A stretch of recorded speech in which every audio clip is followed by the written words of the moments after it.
CEO of the A-League, Steve Rosich, welcome. Thank you, Amy. Great to be with you. Thanks for all the great work you do, not just for the league, for the game. Thank you. Let's talk about you, because that's what this interview is all about. What first attracted you to the role of CEO of the A-Leagues? In a word, the opportunity. We have the world game played here at the highest level here in Australia, and there's an opportunity for growth. I think we've got a great baseline for that growth, and I'm looking forward to that challenge to realise that opportunity. And at the risk of sounding a little bit like a job interview, tell us a little bit about your experiences. You've had some time in the AFL, you've led the franchise, the Dockers, you've been with Victorian Racing, and now how does that set you up for success in the APL? Well, I've been lucky enough to work a long time in sport, and it's been really enjoyable running the club in the AFL environment and then a club in racing and major events with the Melbourne Cup Carnival. So lots of learnings from that, and looking forward to applying them in the A-League. That's clearly why I've been given this opportunity. And look, the first 4 to 6 weeks have been full and lots on our plate, but that opportunity is clearly there. You mentioned opportunities. So since starting the role in January, what are some of the main opportunities and priorities that you've identified? Well, there's some obvious big rocks, but starting with, we're in the midst of the season. So delivering with our clubs who are doing a super job in Australia and across New Zealand and delivering what is a really exciting season. And obvious big rocks, the broadcast arrangement, our CBA and the Central Coast Mariners situation, which is taking up a bit of focus. But overall, it's about growth and engagement. That's what really drives sport, and they're the two key focuses of us going forward. So let's dive into a couple of the issues that you just mentioned, and we'll kick it off with the Central Coast Mariners. The league took over management of the club on January 12 after Mike Charlesworth ended his 13-year association. So what's the latest news on granting the club's licence? Well, it was probably unexpected when I took the role to be in that position, but it was the obvious decision for our board to take and a proactive stance. And I think that's playing out. What we're seeing is really strong interest internationally and nationally in not just the A-League, but the Central Coast in particular. So that process kicked off only a few weeks ago. We've engaged with a number of parties and we're down to a short list. So we're hoping that we can come to an outcome relatively soon, ideally in February, but probably into March.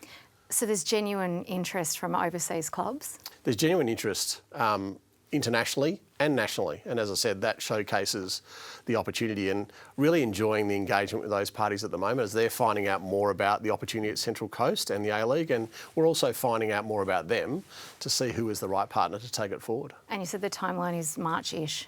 Look, when you're dealing with third parties, you want to pick the right partner. So the process is primarily importance, not so much the timing, but ideally we'd resolve it promptly. And I know on that trip to the Central Coast, you communicated obviously with the club and their shareholders and stakeholders and also the players themselves. What about the Mariners Academy? I understand that's being funded by the league until the end of the season. What does that look like in the future? Well, we've tried to provide as much certainty to the key stakeholders, the players, staff, and as you say, the academy, which is not just made up of those eager participants at junior levels, but also those families and the community of the Central Coast. So once we understood the position, we got under the hood of how the academy operates, and unfortunately it was effectively being wound up because of the liquidation of the previous owner. We stepped in and also took on the academy, which is really important for those families, the community, and equally important for the new licensee for that area to see a vibrant and really strong performing academy continue. So the families and obviously the players, these kids, are concerned about their development, especially since it's this financial investment is coming from you. What's your message to those parents? Well, hopefully now they're seeing continuity and the opportunity to continue what they love doing and to grow as players and as young people. And I also thank the many people in the Central Coast community that help the club deliver the academy. They're equally important and their contribution is incredibly valued. Future generation of stars, as they like to say. Like you were, not many years ago, a few years ago, shall we say. Long time ago, but that's okay. Whilst we're on the topic of clubs and their futures, we're going to talk about Western United. It was saved in early January from extinction with a settlement of its outstanding matters with the ATO. The club is in hibernation, is the technical term. So how is that rebuilding process going for Western United? they've done a huge amount of work on governance, on finances, and that's now turning to operational execution. How can they get the club back operationally to be back as soon as possible? Ideally this next season, and that's certainly the hope, and that work is rigorous and ongoing, and we'll keep assisting and seeing where that sits in the near term. So the aim is to have the men and the women back in the competition next season? That is the aim. Okay, great. Well, let's flip the script and talk about some of the successes or recent success stories in the Isuzu Ute League. Auckland FC won the Premier's Plate. They have led the league in average attendances in their first season. They won the Premier's Plate. How have they built such strong momentum starting from scratch? Well, it's been interesting seeing that from the outside and now from the inside. But what it showcases is that you can make an impact on this league quickly. I don't think there's many leagues you can do that around the world. So a great new franchise, clearly well planned and now well executed both on and off the field, and they've really captured the hearts and minds of New Zealanders along with Wellington. It's great to have a league which extends into New Zealand, and I'm heading up there in a couple of weeks' time to see it firsthand as well. So great planning, great execution, a big market and a team that's performing well on and off the field. Maybe a blueprint for some of the other clubs to steal the positives from? Look, in my early time at the A-League, I've been getting around meeting with all the clubs and seeing them not just in meetings, but how they present their match days and their facilities off the park. And look, they're all working incredibly hard. We have a talented group of people and a committed group of people that really understand not just their clubs, but their place in the league and what we all need to do together. So there's a lot of good work going on. One of the things you mentioned early in the conversation were about the opportunities, and you mentioned broadcast, and a big part of this league is broadcast and commercialisation dollars. So much of what we've discussed about the future of clubs rests on this next broadcast deal. The current arrangement with Paramount Plus and Channel 10 expires at the end of the season. So what can you tell us about the next broadcast partners for the A-Leagues? Well, there's a lot of good work done prior to me starting, and I've tried to assist in that process as I've commenced in the role. And what I can say, there's strong interest. There's strong interest from multiple parties. We're in that, shall we say, almost final stage of working through how it might look for them next year, and then what's the right partnership for us to take it forward. So hopefully we'll have some news on that also shortly. Lots of work going into it, but what it showcases is that people want to be part of the A-League as partners, and that's great to see. Not giving too much away then. We can't really, you know how it works. Viewing patterns for live sport and entertainment are generally consistently changing all the time. No longer do audiences sit and watch TV in their living room. We have direct-to-consumer. We've all got a device in our hand, sometimes multi-devices, and interaction with technology.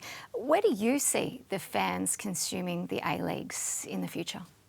Well, as a league and indeed the clubs and even the players, they're in the content business, and getting that content out into a very diverse marketplace, both nationally and internationally, requires a multiple platform. So the big rocks include that free-to-air arrangement and subscription TV, but it's broader than that. It's digital consumption of our product, of our talent.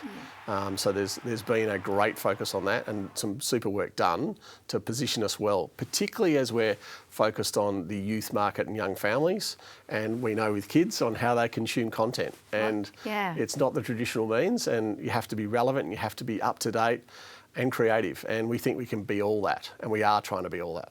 I was going to ask about the key demographic or target audience. Like, what is your data telling you about the potential for growth? Well, there's a big pillar that we have, which I know coming from other sports, they're incredibly jealous of. We've got 1.4 million participants in our sport here in Australia. We're a leading participant sport also in New Zealand. That's a great asset, and how we work with that asset with Football Australia and those young families and participants, both young and more senior, to engage them with the league, to get them to watch the broadcast, to consume our digital content, and importantly, come to games is absolutely a key focus. And if we can realise that opportunity, there's no doubt this league will grow and grow significantly. What role does FA play in helping you grow the leagues? Well, in my engagement with FA thus far, they're very clear that working together is the way forward, and we're doing and making every effort to set a foundation so that's clearly the path for the future, and how we work together to engage with those participants and get them involved in the sport, not just the participants, but consuming the product at the game in the broadcast is really important, and we'll share that responsibility together. An FA, of course, like the APL, recently appointing a new CEO in Martin Kugler, formerly of Stan Sport. Do you know Martin? Have you met Martin? And how would you describe that relationship between the APL and FA? Well, I've enjoyed the relationship with Heather today, and that'll be ongoing, obviously, with Heather's role at FA. I'm catching up with Martin on Tuesday, and it's a continuation of what we're doing, working together to grow this sport and make it as efficient and effective as possible. You mentioned growing the sport, which gives me a lovely segue to chat to you about expansion. Are there any markets which you're currently looking at to establish new franchises in? The short answer is yes. The longer answer is I think we've got to focus at the moment on Central Coast, getting the right partner in to take that very valuable franchise forward.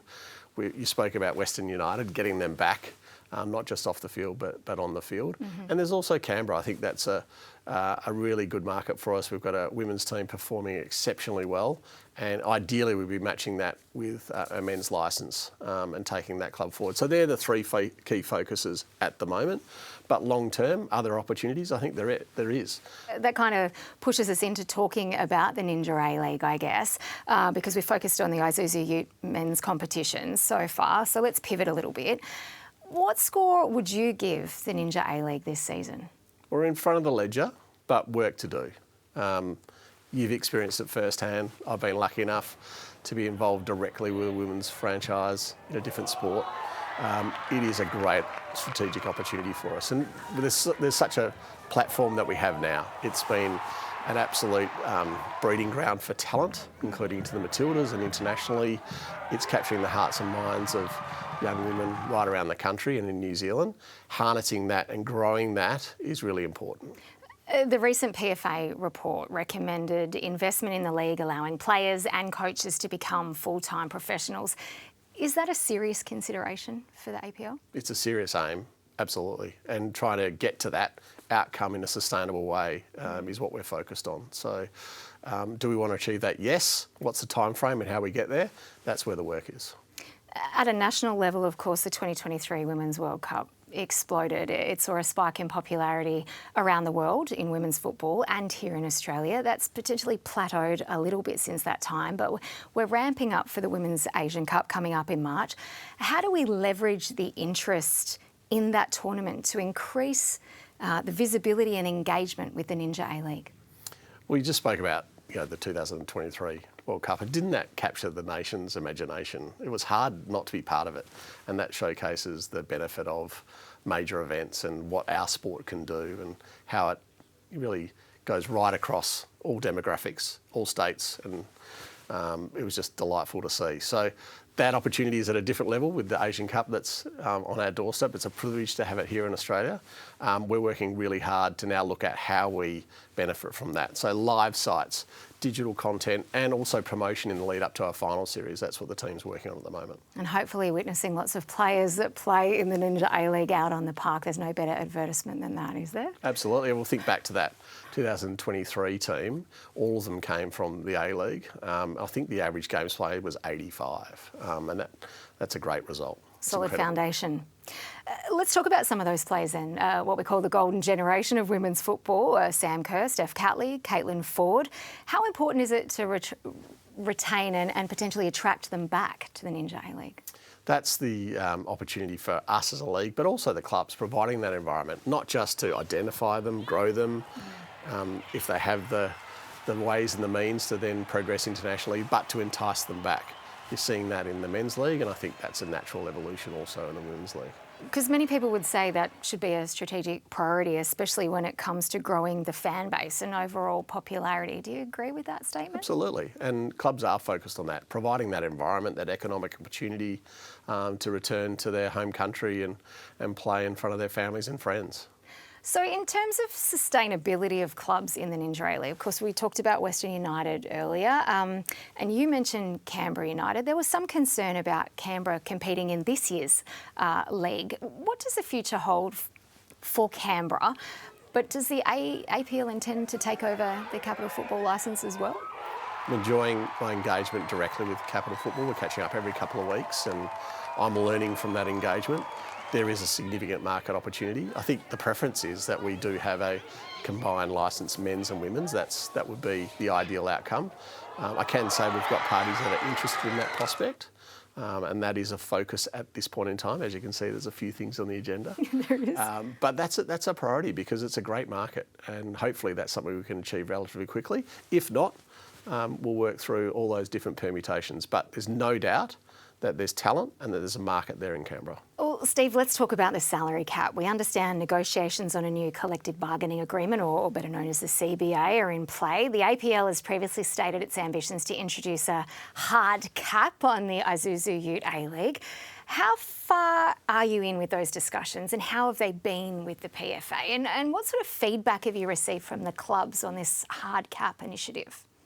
So there's been a lot of engagement with the league and the clubs, and the engagement with the CBA has commenced with the PFA, and that's been over the last 5 to 6 weeks since I've started.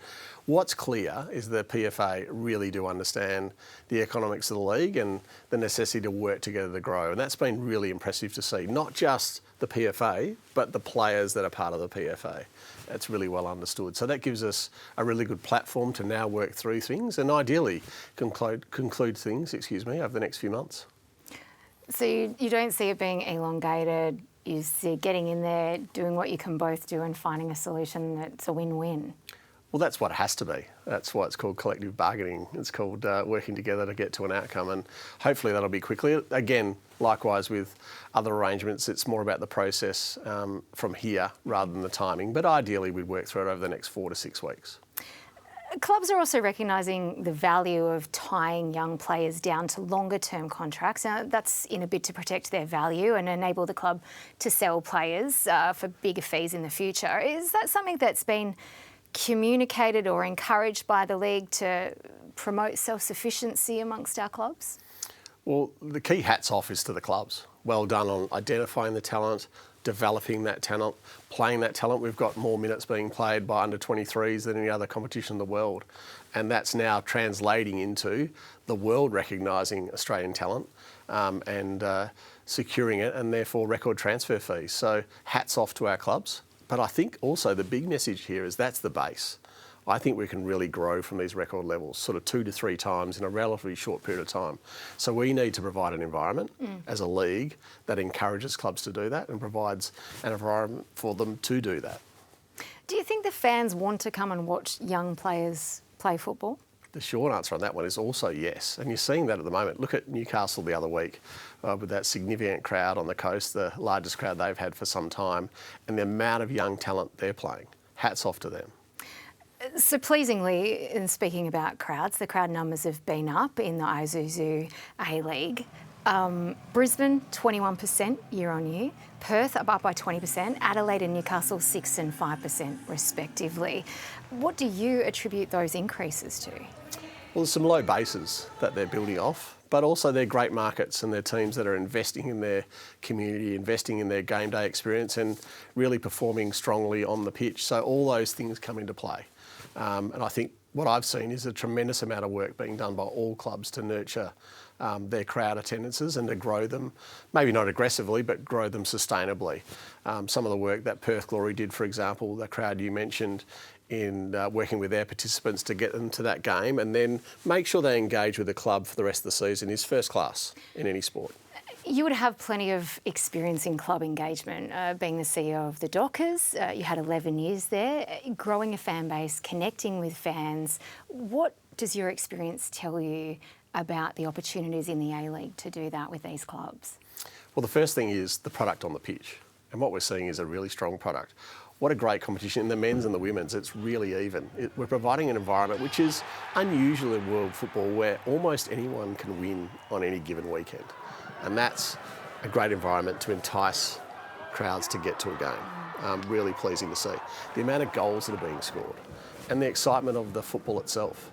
So all those things are absolutely critical. And then the clubs doing the great work that they do in connecting with the community and encouraging people to be part of their brand. So as a league, it's our job to put on a really good fixture that drives that and to assist the clubs with doing that economically, but also directly with operational assistance. We have a lot of fans that are very passionate about the traditional elements of the game, but what I'm hearing from you here is sports entertainment. Well, it's content, isn't it? Well, it is. It is. But saying that, I mean, it's really hit me in the face over the last 5 to 6 weeks. Now in this role, not just going to a game and watching a game, as I did with Perth Glory and their Melbourne victory. I can't support them directly anymore. I have to support all teams. In fact, I just say I support the home team. But what hits you in the face is the unique experience of going to an A-League game, a football game. I know my wife Melissa spent almost the whole time at the Melbourne Derby watching the North Terrace, just captivated by it. And what a unique environment that is. And we're thankful our supporters provide that. They are also part of the entertainment. They're certainly passionate. Absolutely. But that's not most sport is, and this is the third sport I've been fortunate enough to work in. They all have that passion element, but that passion element does flow over in football. It certainly does. Okay, crystal ball time. What are your plans for an A-League-wide strategy and growing both competitions?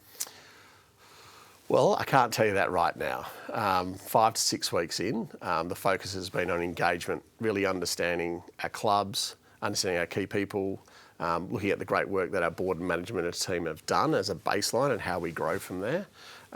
So that will develop over time, in a short period of time. But as I mentioned, there's some big things we need to focus on. Central Coast, broadcast arrangements, CBA, some other contractual arrangements that we're really focused on to deliver, and then we can start to look ahead.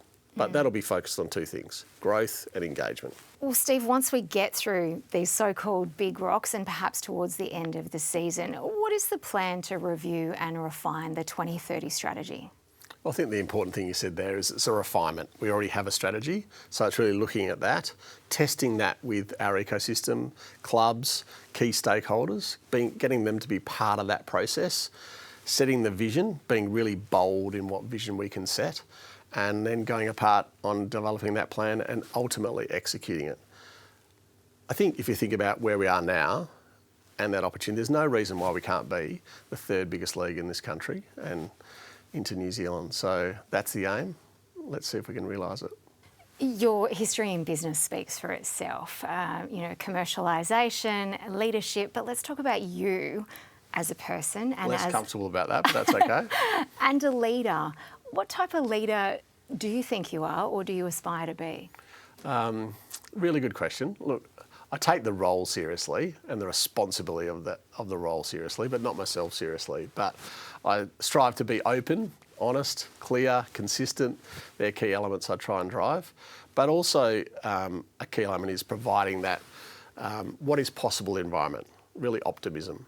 And that's easy to bring to this role because that opportunity is so great. So what is possible? I think a lot for the A-League. Now, Steve, football is all-encompassing and taking up a lot of your time, no doubt, at the moment. But what do you do away from football to relax? Well, I certainly enjoy the company of family and friends, but I've been spending a lot of time on my golf game. I'm not sure I'll have enough time to develop from the handicap of being able to generate. So that'll be a clear personal challenge going forward. Can I maintain the handicap, let alone improve it from here? Well, good luck with that. Plenty of great courses around here. It certainly is.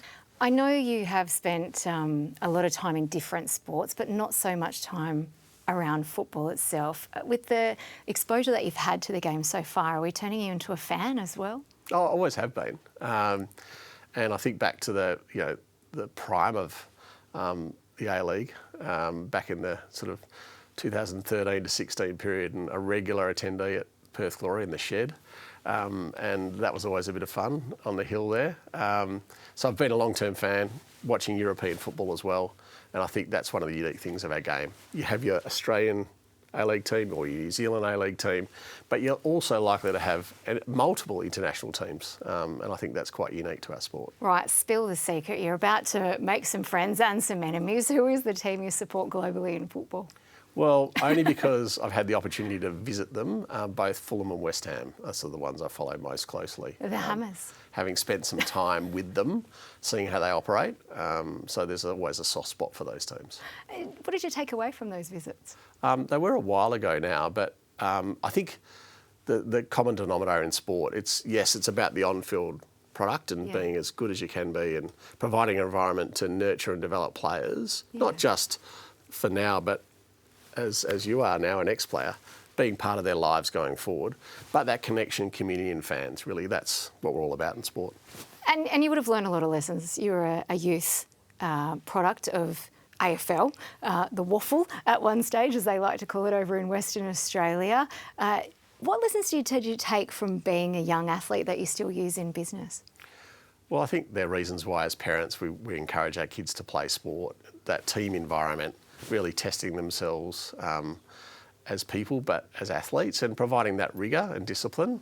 Unfortunately, a heart muscle, or should I say shoulder injury, got in the way of a waffle career, but I was really lucky to move from a professional environment at Deloitte's into the West Coast Eagles, into the Fremantle Dockers, and now 26, 27 years in elite sport. And your love of sport's never waned, obviously. Absolutely not.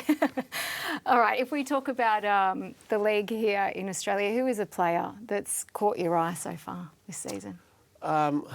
Look, there's many, and I probably don't like to focus on the individuals. So, look, I think there's a game that really captured my mind. I unfortunately wasn't at this game, but the original rivalry of Adelaide United and Melbourne Victory, wasn't that a captivating game to watch Where on the crowds the go network? crazy. It was fascinating. I loved going to the Sydney Derby, seeing the presentation of that game. Over 33,000 people at that game, up on last year, the largest crowd we've had so far. Look, I think challenging for Western Sydney where they're at, and they wouldn't have liked to see their rival capitalise on that win. But a super environment at Alliance and a great presentation of our game, something that is equal to anything in Australian sport. And obviously we have a Women's Asian Cup and a FIFA Men's World Cup Big this year. year. Who are some of the players you've got your eye on for those? Well, I think for me, it's not about what I've got my eye on, but I think one of the great things of our sport is following your A-League team, men's and women's, and seeing that young talent come through and grow, not just perform for your team, but ideally internationally, and then for the Australian team, icons of Matildas and Socceroos. So hopefully all your viewers out there who have the A-League teams will see some of their players wear the green and gold. And conversely, some international players playing here in the Ninja A-League, you would have seen the impact that Samba's had on the Women's A-League, that our imports have had historically on the Men's A-League. Yeah. Do you think that we'll see more of that in the future? I think, well, Australia's a great place to come to, isn't it? It's hard to compete economically with some of the other clubs around the world that are perhaps providing greater superannuation to our more mature players playing around the world. But the players that do come here, I know they love it, and it's great to live in Australia. So I think we'll continue to provide an environment where they can enjoy and apply their trade, and the more we see, the better over time. I know you're only 6 weeks into the role, Steve, but if you could leave a parting word for the football faithful that want to see change in this game, what do you say to them about the game's future? I think the future's super bright, and everyone tells you that. It's realising that is the opportunity, but also the challenge. So enjoy playing, enjoy watching the game on the broadcast, digitally, and even more importantly, at the game. Get to the game, experience it, and be part of that entertainment. As I said before, one of the unique things of our game is that the people at the game are part of the entertainment. Hopefully more and more people will be part of that. Steve Rosich, thank you for your time and insight into the priorities and the league's focus in the future. Thank you, Amy.